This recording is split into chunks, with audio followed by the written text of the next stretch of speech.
রকমারি গল্পকথা চ্যানেল থেকে আমার সব দর্শক বন্ধুদের অনেক অনেক স্বাগত জানিয়ে আমি কিছু প্রশ্নের উত্তর শেয়ার করছি।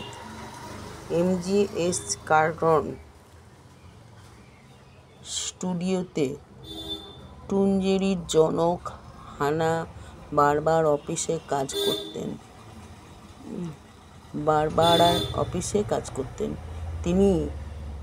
ওরা তাকে অ্যানিমেটর হওয়ার প্রস্তাব দিলে তিনি প্রত্যাখ্যান করেন, কারণ তার জীবনের লক্ষ্য ছিল অভিনেতা হওয়া।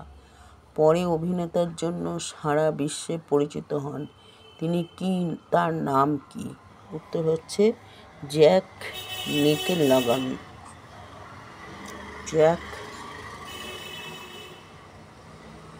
নিকেলসন। পরের প্রশ্ন, তার মৃত্যুর পর এনসাইক্লোপিডিয়া ব্রিটানিয়ায় তাকে নিয়ে যে অধ্যায়টি যুক্ত হয়েছিল, তাতে তার কাছে সম্পর্কে লেখা ছিল নিজের সময়ের থেকে এতটাই এগিয়ে ছিলেন তিনি যে তার কাজের ঠিক মূল্যায়ন নম্বর নয়। কে সেই বিজ্ঞানী? আচার্য জগদীশচন্দ্র বসু। উত্তর হচ্ছে আচার্য জগদীশচন্দ্র বসু।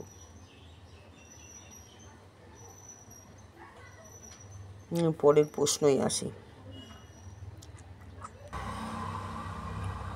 জন নাট্য মঞ্চের প্রতিষ্ঠাতা ছিলেন কোন বিখ্যাত ব্যক্তিত্ব? উত্তর হচ্ছে সফদর হাশমি। কোন গায়িকার সঙ্গে জড়িয়ে আছে হাউস অব ট্রিয়ন নামের একটি ফ্যাশন সংস্থার নাম? রিয়ান্সি নোয়েলস। এই বিখ্যাত পরিচালক, কবি এবং গীতকার আসাম বিশ্ববিদ্যালয়ের উপাচার্য নিযুক্ত হন 2013 খ্রিস্টাব্দে। কে ইনি? গুঞ্জার। বিখ্যাত এই ফর্মুলা ওয়ান ড্রাইভারের বণিক ছিল হেলমেট পাল্টানো। 2013 খ্রিস্টাব্দে বিভিন্ন যোগে তিনি 76টি আলাদা আলাদা হেলমেট ব্যবহার করেছিলেন, কিন্তু শেষে নিয়মে বদল আসায়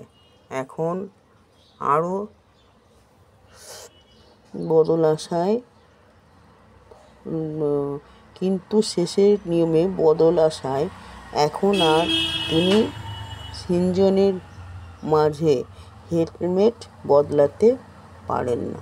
কে সেই ড্রাইভার? উত্তর হচ্ছে সেবাস্তিয়ান ভেটেল। আমার এই প্রশ্নের উত্তর যদি আপনাদের ভালো লাগে, লাইক, শেয়ার, কমেন্ট। আমার চ্যানেলটিকে সাবস্ক্রাইব করবার অনুরোধ রইল। পাশে থাকা বেল আইকনটি প্রেস করলে এই সবার আগে আমার দেওয়া এই আপডেট আপনাদের কাছে পৌঁছে যাবে। সবাই খুব ভালো থাকবেন, সুস্থ থাকবেন। অনেক অনেক ধন্যবাদ জানিয়ে আজকে আমার এই পর্ব শেষ করলাম। ধন্যবাদ।